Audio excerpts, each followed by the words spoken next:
be. So I want you to tell us first what inspired you to write Eniobanke in the first place. What was that spark moment when you decided that you had to put this out for the world to see? Okay. So the name Eniobanke in 2023, my friend and I we attended a program, right? And the only thing I got from that program was a lady passed. We were praying, a lady walked past and she was wearing a mesh shirt that had Eniobanke. And that day, God was like, that's your name. Your name is Eniobanke, the one that I care for. In English, it means the one that the king cares for. So at that period of my life, how I was going through a phase, I was entering another waiting season, right? And that was the word that I needed for that season. And then I started journaling. In fact, I was meant to write a book and release the book in October 2023 then, but I could not. It felt like there was no way I could release that book. I remember then, I think I shared with Patricia earlier this morning how that I invited some of my friends in November. We wore white and we had a love feast. That was what should have happened in the when I was writing the book. Then 2025 came, because usually if I'm going to celebrate my birthday, I usually have to have a conversation with God. What are we doing this year and all? And God reminded me that you were meant to write a book in 2023. You did not write it. So I went to check my 2023 notes and I saw that, oh yes, I was actually meant to write a book. And then I said, oh, so the name is Eniobanke. And you know the way God works, He will just give you a very short packaging. Oh, this is what you're meant to do. You now has to take you time for you to flesh it out. So I was in that phase in June and I started documenting, and Joyce was like, okay, share a story about your personal journey. And I was asking myself, why am I writing a book again? Because I'd written a book before that I had launched, and I didn't see myself writing a book this year at some point.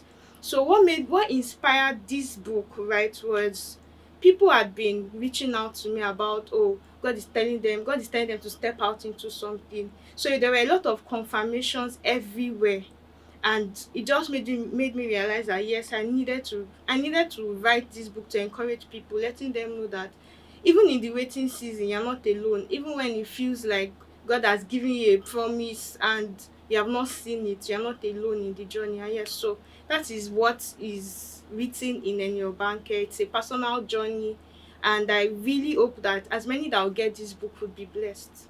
Thank you, Patricia. Definitely they will be blessed. Okay, so I know that you mentioned something specific about it's being birthed from a waiting season. And interestingly, the a part of the title of the book talks or says, crowned in waiting, complete in him. That sounds like a very deep phrase, a very deep sentence. And it sounds like something that's means so much to you, not something that you just casually put on your book, and Mhm. something that you've personally experienced. So what does that phrase mean to you? What would you say or led to you having that phrase as part of the title of this book? Okay, so I'll start with crowned in waiting, and I would make reference to James 1 verse 12 that says that blessed is the one. So from NIV translation, blessed is the one who perseveres under trial, because having stood the test, that person will receive the crown of life that the Lord has promised to those who love Him. So I had gone, I because there's a particular season where you feel like God is wasting too much time. Let me help God, and you decide to move. You find out that you are going back in circles. So for me, crowned in waiting just made me, the end of waiting is the fact that you receive the crown of life, the fact that you receive that, yes, God has, it feels like an we like say an award. God has said, yes, good and faithful servant, thank you for waiting. So most of the times when we are in a waiting season, when God has given us a promise, it might not, the result of being in that waiting season might not just be that you are going to get what you have been looking for. Maybe yours was probably a job, or yours was maybe you're probably waiting for a child or looking at relocating. The result is that you persevered in the waiting season, and you waited on God. That is the crown. That is the reward. That the reward came from staying and waiting and believing in God. So that's the part of crowned in waiting. Then complete in Him will come from Colossians chapter 2 verse 10.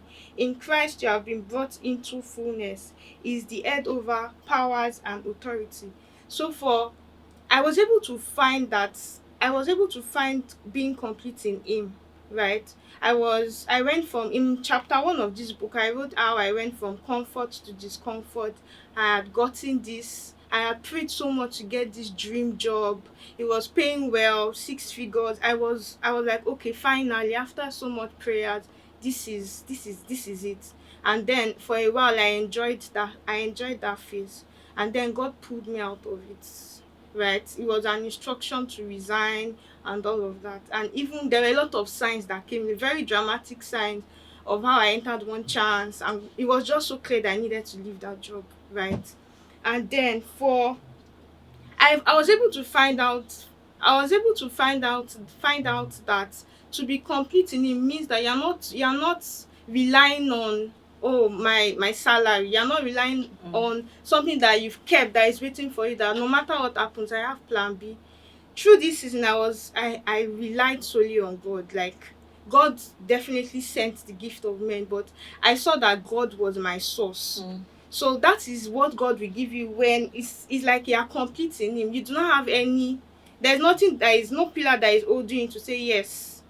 But so that's the major reason why I titled that phrase "crowned in waiting, complete in Him." Yeah. Well, um, interesting. Like, it's something I can relate to. But we'll come back to, there was something you mentioned about people having to struggle when God tells you to do something and all that. So we'll come back to that. But putting this all together, and I know that this book contains your personal story. Were there any fears or hesitation that you had in mind? Putting this out. Okay, can we hear? There were a lot of things. I felt like I was doing too much Mm. because I had just written a book before. So this year I told myself I was going to focus solely on my business. I wasn't going on food. I wasn't going to do anything aside that. Then the nudging came in June, and I just kept pushing it, pushing it, pushing it. So I felt I was too much. That was the fear that came with it, that, oh, you are doing too much. Meanwhile, so God now reminded me of the fact that if I have asked you to do something, you do not need, like, my GO would say, once the voice of God is what you should listen to, every other voice is a noise. As long as God has said, do this is what I want you to do in this season, and you are very clear on, oh, this is the blueprint, you should go ahead and do it, people will eventually adjust. So I had to go from a place of being afraid to actually doing it and saying, okay, yes, God, I'm doing it. And God was saying, yes, I'm backing you up, keep going. Right. So I had to get out of that the phrase, what will people say? It's just a myth. It's not, and it will prevent you from doing what God actually wants you to do.